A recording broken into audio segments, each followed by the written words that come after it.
Balochistan national party کے زیر اہتمام بیاد شہداء BNP مستون ضلعی ورکرز کنونشن زیر صدارت ضلعی صدر حاجی نذر محمد منعقد ہوا۔ مہمان خاص مرکزی سیکریٹری جنرل ڈاکٹر جہانزیب جمال دینی تھے۔ بلوچستان نیشنل پارٹی کے زیر اہتمام بیاد شہداء BNP مستون ضلعی ورکرز کنونشن زیر صدارت ضلعی صدر حاجی نذر محمد کی منعقد ہوا۔ مہمان خاص مرکزی سیکریٹری جنرل ڈاکٹر جہانزیب جمال دینی تھے، جبکہ دیگر مہمانان میں مرکزی ڈپٹی سیکریٹری جنرل واجہ لال جان بلوچ، مرکزی رہنما سینیٹر قاسم رونجھو، سابق MNA میر عبدالرئیف مینگل، MPA میر اختر حسین لانگو، MPA میر محمد اکبر مینگل، سینئر رہنما چیئرمین جاوید بلوچ، جمعہ خان رونجھو، بشیر رئیسانی اور دیگر شامل تھے۔ ورکر کنونشن پروگرام کی نظامت کے فرائض ضلعی جنرل سیکریٹری جمیل شاہوانی اور ڈپٹی جنرل سیکریٹری خدیر محمد حسنی نے سر انجام دیے۔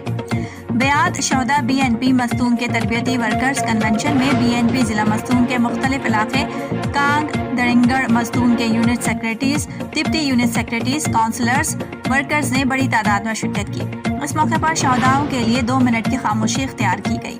بیورو چیف یار محمد بروہی ہب۔